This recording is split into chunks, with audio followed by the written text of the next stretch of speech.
안녕하세요. 국립광주과학관에서 친구들과 함께하고 있는 박성관 선생님이라고 합니다. 친구들과 오늘 온라인으로 만난 이유는 지렁이 사육상자를 만들어 보기 위해서인데요. 혹시 지렁이 사육상자를 왜 만드는지 알고 있는 친구들이 있을까요? 맞아요. 집에서 많은 쓰레기들이 나오죠.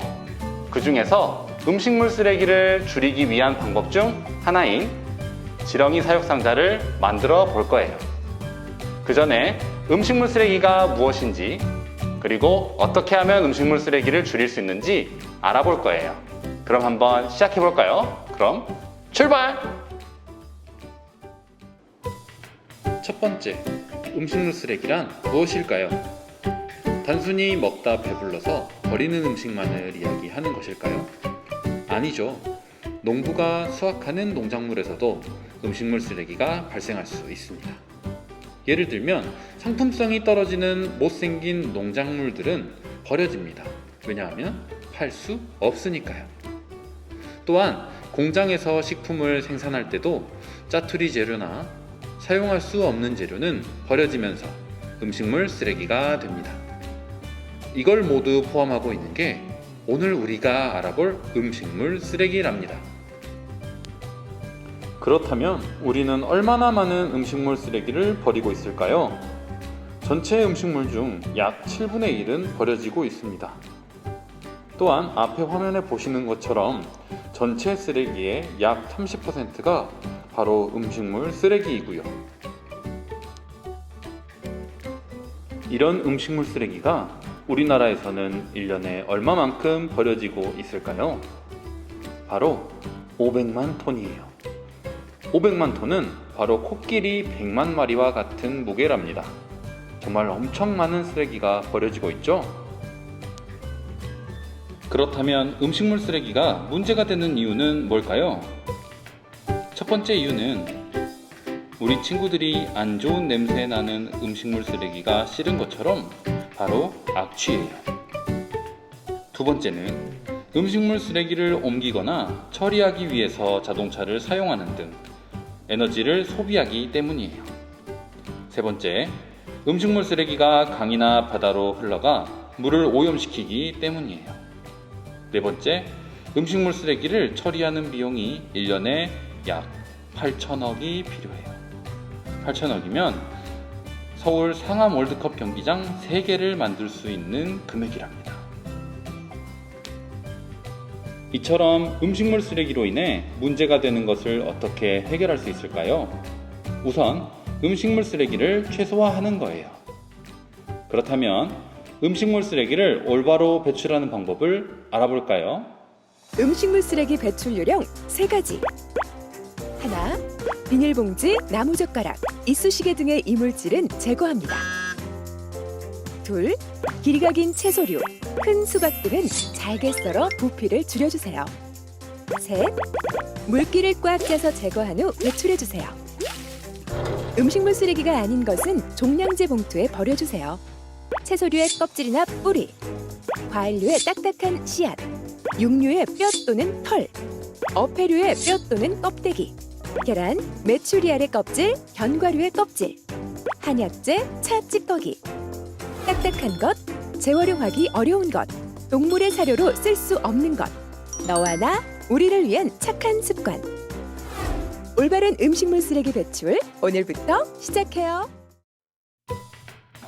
영상 잘 보셨나요? 선생님이 나눠준 교구를 이용해 직접 음식물 쓰레기를 분류해 볼까요?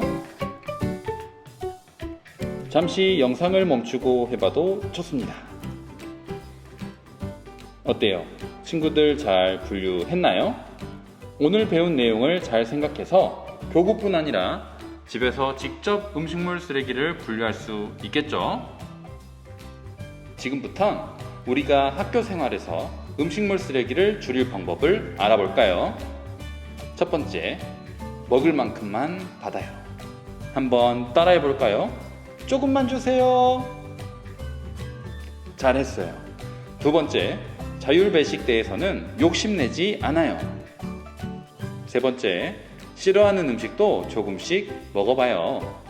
내가 받은 음식 중 싫어하는 음식이 있을 수 있습니다. 아마 그런 음식은 대부분 건강에 좋은 음식일 거예요. 조금씩 먹어보려는 노력을 하면 건강도 챙기고 환경도 챙기고 일석이조죠. 다음으론 잘 분리된 음식물 쓰레기를 친환경으로 없애는 방법을 알아봅시다. 바로 자원화라는 방법을 통해서 우리는 음식물을 다시 사용할 수 있는 에너지나 유용한 물질로 바꿀 수 있어요. 첫 번째, 바이오 가스로 만들어 우리가 사용할 수 있는 에너지로 만드는 거예요. 두 번째는 동물들이 먹을 수 있는 사료로 만드는 거예요. 세 번째, 눈을 녹이는 친환경 제설제로 만들 수 있어요. 네 번째, 비료로 만들어서 식물을 키우는데 사용할 수 있어요. 이렇게 음식물 쓰레기가 우리 실생활에 쓸모 있는 것으로 재탄생된답니다.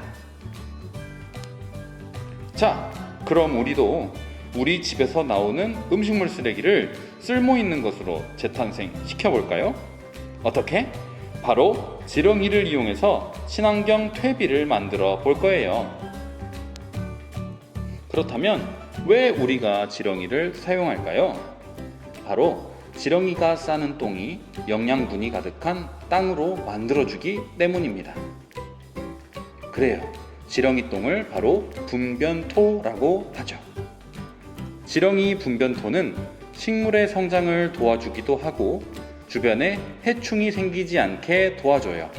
그래서 우리가 음식물 쓰레기를 지렁이를 통해 분해시켜 분변토로 만들어 볼 거예요.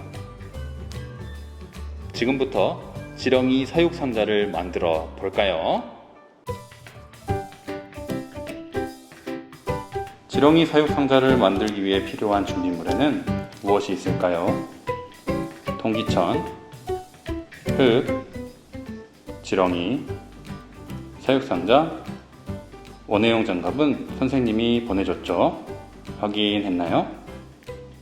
그 외에 지렁이가 먹을 수 있는 음식물 쓰레기, 바닥에 깔 신문지, 가위는 집에서 준비해 주세요. 자, 지금부터 지렁이 사육 상자를 한번 만들어 보겠습니다. 먼저 통은 아래쪽에 이렇게 배수 구멍이 있고요. 지렁이가 이 밑으로 빠져나가면 되지 않기 때문에 저희는 통기천을 밑에다 깔아줄 겁니다. 조금 긴 통기천이기 때문에 이걸 먼저 반으로 잘라줄 거예요. 가위를 하나 가져오셔서 반으로 접고 잘라주면 정확하게 반으로 잘라줄 수 있습니다.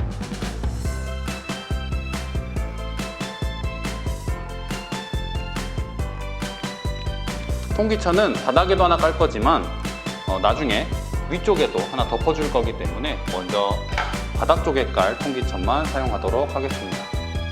반으로 자른 통기천을 바닥에 깔아줄 거예요. 이때 통기천이 움직이지 않도록, 그다음에 틈이 없도록 밑에다가 고정할 수 있는 테이프나 글루건을 붙여주셔도 좋습니다. 바닥에 통기천을 잘 깔았다고 한다면 그 다음은 우리는 흙을 사용할 거예요. 보내드렸던 이 배양토라고 하는 녀석을 밑에다가 깔아줄 겁니다. 위쪽 보시면 잡아서 뜯을 수 있는 홈이 있고요. 흙을 뜯어서 위에서 부어줄 겁니다.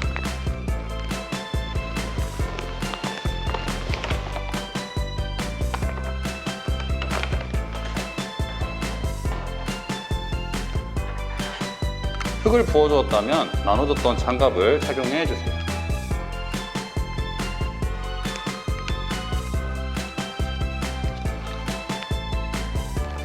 장갑 오른쪽을 보시면 갈피가 있어서 흙을 파내기 굉장히 좋은 장갑입니다.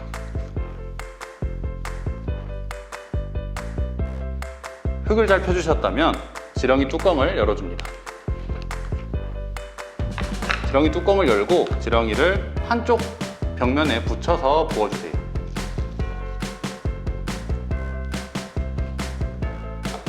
지렁이는 햇빛을 싫어하기 때문에 시간이 조금 지나면 지렁이는 흙 아래로 자연스럽게 파고 들어갈 겁니다. 다음은 음식을 줄 차례입니다. 저희 집에서 나오는 음식물 쓰레기들 중에 선생님은 여기에 있는 참외를 가져왔어요. 참외 껍질. 참외 껍질을 가져왔고요. 이 참외 껍질은 그냥 위에다가 부어주시면 벌레도 생길 뿐더러 썩는 문제가 있기 때문에 한쪽 지렁이와 반대쪽에 흙을 파주시면 됩니다. 어느 정도 파주시고 흙 위에다가 참외 껍질을 부어주세요. 참외 껍질은 부은 다음에는 항상 흙으로 덮어주셔야 됩니다. 덮어주지 않는다면 아까 말씀드렸던 것처럼 벌레가 생기기도 하고요. 썩는 위험이 있기 때문에 흙으로 잘 덮어주시면 됩니다.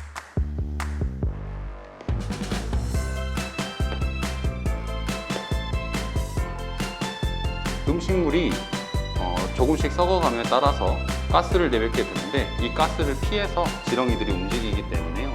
항상 식당 자리, 한쪽은 식당을 만들어 주시고 한쪽에는 지렁이들이 살 수 있는 공간을 만들어 주시면 됩니다. 이렇게 하면은 저희 지렁이 사육상자 만들기가 어느 정도 끝이 났는데요. 뚜껑을 덮기 전에 아까 남은 통기천 하나를 다시 가지고 오셔서 위쪽에다가 덮어 주시고요. 위쪽에 덮은 상태에서 뚜껑을 꽉 닫지 마시고 위쪽에 얹어 주실 거예요. 그러면 지렁이가 빠져나가지도 못하고 그다음에 어느 정도 호흡을 할 수 있게끔 호흡 구멍도 만들어지게 됩니다. 이 상태가 되면은 저희 지렁이 사육 상자가 완성이 됩니다.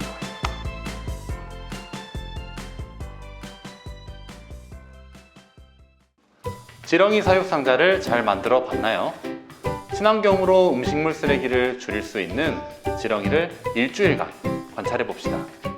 지렁이가 좋아하는 먹이는 나눠준 학습 자료를 참고해 주세요. 오늘 배운 내용 까먹지 않고 일주일 후에 다시 만나요. 그럼 안녕!